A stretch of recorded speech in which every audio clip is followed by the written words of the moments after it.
Hello guys, welcome back to my channel. അപ്പം നമ്മളൊരു day in my life ചെയ്യാണ്ടൊരു half day in my ലൈഫേ ഉള്ളൂ കേട്ടോ. അപ്പം രാവിലെ തന്നെ നേരത്തെ എണീറ്റിട്ടുണ്ട്. അപ്പം നമുക്ക് ബ്രേക്ക്ഫാസ്റ്റ് എന്ന് പറഞ്ഞാൽ ദോശയും ചട്നിക്കറി ആയിരുന്നു. അങ്ങനെയുള്ള ദോശയ്ക്ക് ചട്ടിനിയും കൂടെ ഉണ്ടായിരുന്നു കേട്ടോ. അതും പിന്നെ തക്കാളി ചട്ടിനിയും കൂടെ ഉണ്ടായിരുന്നു. അങ്ങനെ അതെല്ലാം കൂട്ടിയിട്ട് ഞാൻ ദോശ കഴിച്ചു. അത് കഴിഞ്ഞപ്പോഴാണ് സച്ചുവിനും സിത്തുവിനും കൂടെ ചൂടുള്ള ദോശ വേണം പറഞ്ഞവർ വന്നീനു കേട്ടോ. അപ്പോൾ ഞാൻ ഓർക്കും കൂടെ അപ്പെല്ലാം ഉണ്ടാക്കി കൊടുത്തു. അങ്ങനെ ഓരോ അത് കഴിക്കുകയാണ്. ഏമിയും പുറത്ത് ഫുഡ് കഴിക്കുന്നുണ്ട്. അങ്ങനെ ഞങ്ങൾ രാവിലത്തെ പരിപാടിയെല്ലാം കഴിഞ്ഞു. ഇനി കുറച്ച് പാത്രമെല്ലാം മോറാനുണ്ട് കേട്ടോ. അതിനുശേഷം ഞാൻ കുറച്ച് നേരം ഫോണെല്ലാം നോക്കി.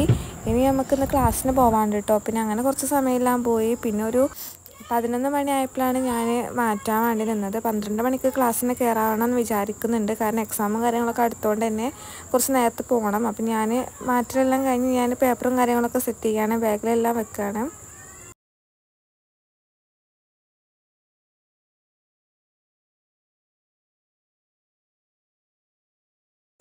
അങ്ങനെ എൻ്റെ റെഡിയാവലും കാര്യങ്ങളെല്ലാം കഴിഞ്ഞു. ഇനി നമ്മൾ ഇറങ്ങാൻ വേണ്ടി നിൽക്കാണ്ടോ. കുറച്ച് അത്യാവശ്യം വെയിൽ തന്നെ ഉണ്ട് പുറത്ത്. എങ്ങനെ അവിടെ എത്തും എന്നുള്ളതിൽ ഇങ്ങനെ നിൽക്കണം. അപ്പോൾ നമ്മൾ വീട്ടിൽ നിന്ന് ഇറങ്ങാണ്. നാണി മാറ്റി കൊണ്ടിരിക്കുന്നുണ്ട്. ചിലപ്പോൾ അവൻ്റെ കൂടെ ആവും ഞാൻ സ്റ്റാൻഡ് വരെ പോവുക. അങ്ങനെ ഞാൻ വെള്ളം കൂടെ കുടിച്ചിട്ട് പിന്നെ ഫുഡ് കഴിച്ചിട്ടില്ല. ഫുഡ് വന്നിട്ട് കഴിക്കാമെന്ന് കരുതിയിട്ടുണ്ട്.